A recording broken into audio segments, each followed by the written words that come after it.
किस तरीके के क्या क्या कार्यक्रम है? आज हमारा एक कार्यक्रम है झांसी में, उसी के पर्वत में उसी देश से हम यहाँ आए हुए हैं। जी। क्या कार्यक्रम रहेगा? क्या अपनी पार्टी को मजबूत किस तरीके से करेंगे? देखिए, आज देश की जनता को, या यूँ कह लीजिए अगर उत्तर प्रदेश की जनता को ज़रूरत है, पूरे देश में सबसे ज़्यादा महंगी बिजली उत्तर प्रदेश में सरकार बेच रही है। हम लोगों की कोशिश है कि सरकार बनाकर घरेलू बिजली का बिल 5 साल हम बिजली का बिल माफ़ करना चाहते हैं। गरीबों का इलाज हम फ्री में 5 साल करने के लिए सरकार बनाना चाहते हैं।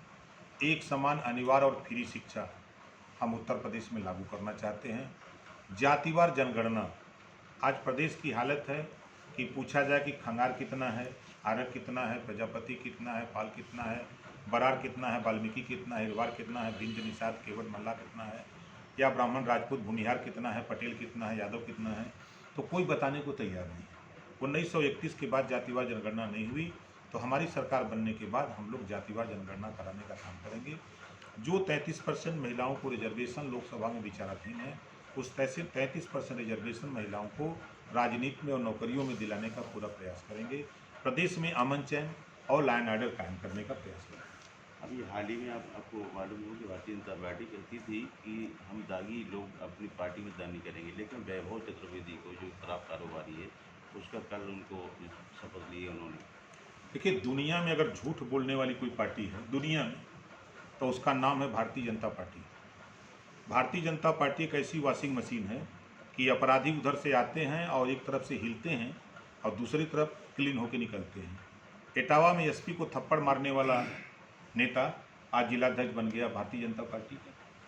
अभी आपने देखा कि रीता बहुगुणा जोशी का मकान जलाने वाला अपराधी भारतीय जनता पार्टी में एंट्री किया, इधर से निकला, हिला और उधर से क्लीन होकर निकला। इसी तरह चतुर्वेदी जी का नाम ले रहे हैं। इसी तरह एक नहीं, लाखों लोग हैं जो भारतीय जनता पार्टी में इधर से हिलते हैं, उधर क्लीन होकर निकलते हैं, और उनको तुरंत भारतीय जनता पार्टी संरक्षण देती है और दूसरी तरफ कहती है कि हम प्रदेश में अपराध पे अंकुश लगाए हैं। कोई दिन ऐसा नहीं है कि जिस दिन हत्या, लूट, डकैती, बलात्कार, छिनैती न हो रही हो।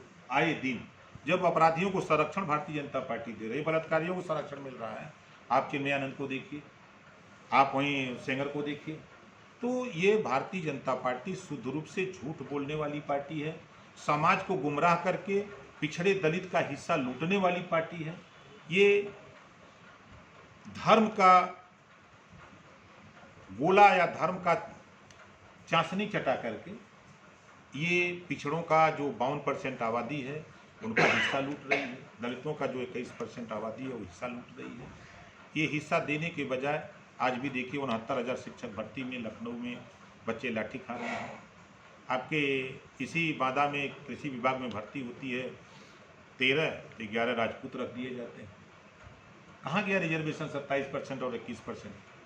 तो ये भारतीय जनता पार्टी शुद्ध रूप से देश की जनता के सामने झूठ बोला और झूठ बोल के वोट लिया। वादा किया इन्होंने कि हम 15-15 लाख रुपया सरकार बना के देंगे करके खाता खुलवा के, और सरकार बन गई 7 साल के ऊपर हो गया, अभी तक खाता तो खुला लेकिन किसी के खाते में नहीं आया। हाँ, ये जरूर हुआ कि 2,700 करोड़ रुपया इस कोरोना काल में स्विस बैंक में और जमा हो गए। ये काम हुआ। वादा किया था इन्होंने महंगाई कम करने का। आज जब हम लोगों के बुरे दिन थे तो सपना दिखाया कि अच्छे दिन आएंगे। अच्छे दिन का सपना दिखाने वाली भारतीय जनता पार्टी 400 रुपया गैस सिलेंडर था, आज 900 पार कर दिया। सरसों का तेल जो 50 रुपया था 250 हो गया। जो अरहर की दाल 125 रुपया थी, आज वो अरहर की दाल 50 रुपया थी, वो आज 125 रुपया हो गई। पेट्रोल 60 से बढ़ा के 100 पार कर दिया। डीजल लगभग 100 रुपया होने वाला है 55 रुपया से बढ़ा करके। तो महंगाई आसमान पे चली गई। चाहे दूध हो, कोई भी चीज़ हो, महंगाई पे इनका कोई लगाव नहीं है, कोई काबू नहीं है। और अपराध पे कोई काबू नहीं है। अपराधियों को जब संरक्षण है तो अपराध पे काबू कहाँ से होगा? और ये खाली टीवी अखबार में भारतीय जनता पार्टी चिल्लाती है, धरातल पे कुछ है नहीं। जिस तरीके कोरोना काल में आपने देखा हो कि ऑक्सीजन से तमाम लोगों की जाती मौतें हुई थी, लेकिन सरकार कह रही है ऑक्सीजन से मौतें नहीं हुई। देखिए, मैं फिर कह रहा हूँ, भारतीय जनता पार्टी झूठ बोलने में एक नंबर है पूरे दुनिया में। बांदा से बलिया तक गंगा जी में लाशें तैर रही थी। पूरा देश नहीं, पूरा दुनिया देखा। आपने प्रयागराज, जिसका इलाहाबाद का नाम बदला प्रयागराज, इलाहाबाद में हिंदू धर्म के रीति रिवाज के खिलाफ जेसीबी से खन करके हिंदू धर्म की लाशें मिट्टी में बालू में दफनाई गई, पूरा देश देखा।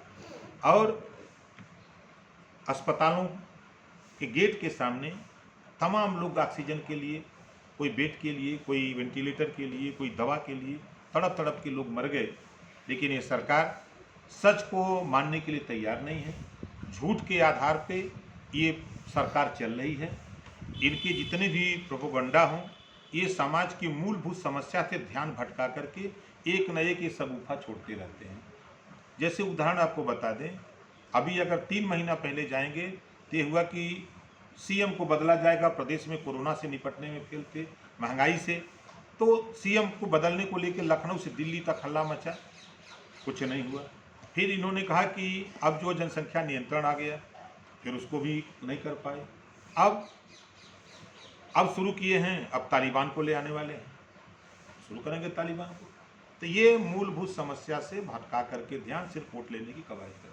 अच्छा, भारतीय जनता पार्टी अगर आपके जो मुद्दे हैं अगर मान लेती है तो क्या समाप्ति हो जाएंगे? नहीं, भारतीय जनता पार्टी मान के क्या करेगी? ये डूबती हुई नैया है, जिसको मरना हो उनकी नैया पर सवार हो। ओम प्रकाश राजभर को भी जिंदा रहना है, हम नहीं जाने वाले। ओम प्रकाश राजभर भारतीय जनता